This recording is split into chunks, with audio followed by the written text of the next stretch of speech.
नहमदुहु व नसल्ली अला रसूलिल करीम अम्मा बाद। मोहतरम, په هر زمانه کې په هر وخت کې هغه ماکرین او مکر فریب کوونکو خلکو شریرو خلکو په هر زمانه کې د نیکانو د خپل مد مقابل خلکو سره مقابلې کړي او قسم قسم دای درا غرزولو او منصوبې تیاری کړي دي. حضرت خالد بن ولید رضی الله تعالی عنہ یو یهودیو نبی علیہ السلام دای یهودی راغلو هغه ته بوتل کې زهر راړل ورته وی دا وی سدي وی دا زهر دی وی دی باندې زمونږ الله باندې یقین دی او دعا هغه صحابي وی بسم الله الذي لا يضر مع اسمه شيء في الارض ولا في السماء وهو السميع العليم. بوتل اوس کا غیلیس اثر بای زهر پر هغه صحابي باندې ونکړو.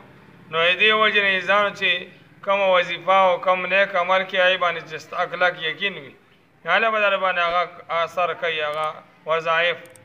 موږ تاسو له پکار چې کله یو کس بیمار شي ناغله اول پکار چې صدقه ورکي دا شاند 2 رکعات نفل وکي.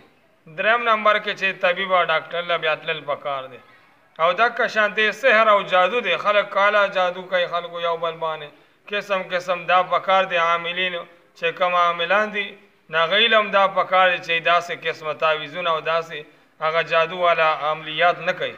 دا کدی کی بعض خبرې داسې تعویذونه او داسې چې سره انسان د کفر توزی ایمان نه اخلاصي نو داسې هغه سحر او جادو نه ځان بچ کول باید چې بل مسلمان ته تکلیف راسي.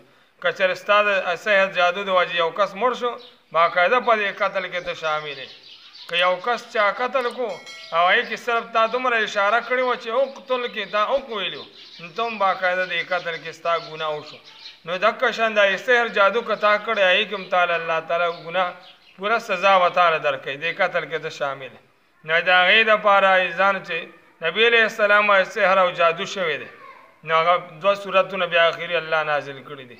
نو پکار دی چې د دې علاج دا دی. سورت یونس کې هم د سحر د پاره د کدوا آیتونه چې ډیر اثر کوي چې هغه لوستل پکار دی. یو لسپیری د آیتونه د سوره یونس 81 نمبر 2 آیت دی. دا سحر او جادو د پاره چې کوډو منتر او پاره ډیر موثرناک دي چې د دې وظیفه باندې کوي الله بالا سحر جادو کو نه ختمي. دا کشن شه زکریا سے هغه کتاب منزل له دا غي ورت پکار دي چې باندې روزانه سار یو پیرا ماخام یو پیروي الله به کوډي منتر او سحر جادو هغه اثر به الله تعالی ختمي. واقعده د اید وجنه کور کې خیر او برکات راځي چې دا کوم منزل سو کوی. نو دې وجنه پکار دی چې موږ دا غي نیک اعمال کوشش کو او الله باندې یقین ساتو. الله تعالی د عمل کولو توفیق راکړي.